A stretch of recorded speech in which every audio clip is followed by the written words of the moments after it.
Hey, my name is Tim Joyner. I live in Wilmington, North Carolina, and I got my captain's license through Mariner Learning System.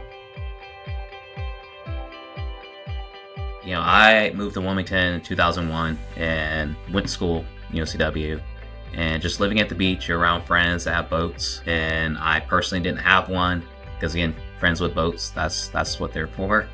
But as I got older, started a family, we eventually got our first boat in 2017. And it really wasn't until after COVID where we found ourselves stuck inside or outdoors. And oftentimes we spent our time on the water, on the boat, and it's kind of just through that process of having nothing else to do and being on the water all the time, it led to, having friends, family, and seeing how much, fun they were having, and them not being from this area kind of opened my eyes to hey, this might be an opportunity.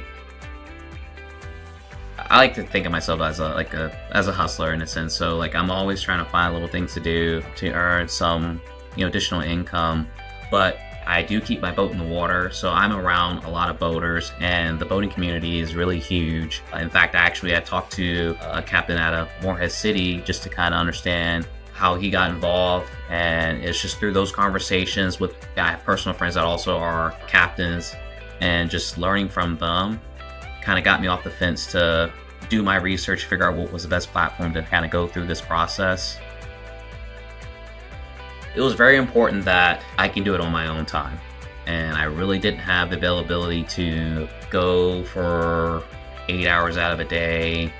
Also, if I was, going to go do a class, there were very limited class options that were available locally without having to drive, anywhere from 2 hours to 4 hours to potentially take a class over a weekend. Also, just making sure that it was Coast Guard approved. But yeah, I think it was just accessibility and just being able to do it on my time.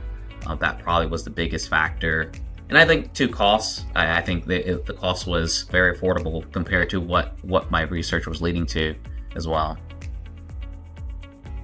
I thought that it touched on those different learning styles for individuals, whether it be through audio as well as the self-evaluation piece with taking the tests. I think that was really big in preparation for the actual exam itself. I can't tell how many times I went through those testing modules within each section to make sure that I had it down pat before moving forward and before I was ready to actually sit down and take that exam. Throughout the module, there are small quizzes that you'll take, and then at the end of the actual module, then there is the actual quiz, if you will call it, but it's just going to be a little bit longer format that you would go through, and you can see how well you did, and then too, for the questions that you didn't perform well on, use those as a study guide to be able to make sure, hey, let me shore up on this information before I move forward on the next module.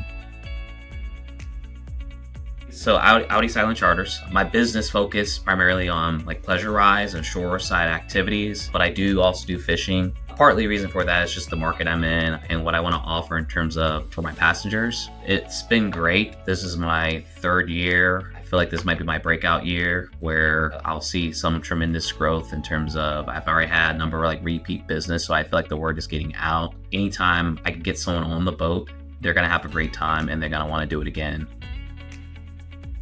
I completed the course and got my six-pack license in 2022. Several months later, I launched Audi Silent Charters. This will be my third year on the water. I think the biggest thing is boater safety, especially when we're in the busier months. I think that is the utmost importance when being on the water and you have a lot of boating traffic. That has allowed me to understand what I need to make sure that I have on my boat, not just for myself, but for passengers that are coming along with me. But then also to how to navigate the water around other boaters. And so when I see something that may be, I wouldn't necessarily say unsafe, but just something that just gonna raise a flag, I know how then to respond and just kind of slow down and just make sure I take the proper steps to avoid any type of issues for myself, but also anyone else that's on the water. That's probably the biggest thing. And then too, when I'm with friends or just, again, passengers, that I'm having on for a charter, just being able to answer questions that they may have as they see things on the waterway, whether it be channel markers or just understanding, why somebody is doing something, or if they're hearing, whether it's a signal, horn, things of that nature that I can articulate to them. I say do it. If you're uncertain, just do it. It's one of those things that I will admit I probably could have completed it a lot sooner, but once you actually just take that time and commit to pursuing your license, it's really easy to get it done, and Mariner makes it really easy to do that. And then on top of that, they have great support that be able to help you if you do have questions, really kind of guiding through the entire process. So I felt like they had me cover from start to finish, to be perfectly honest.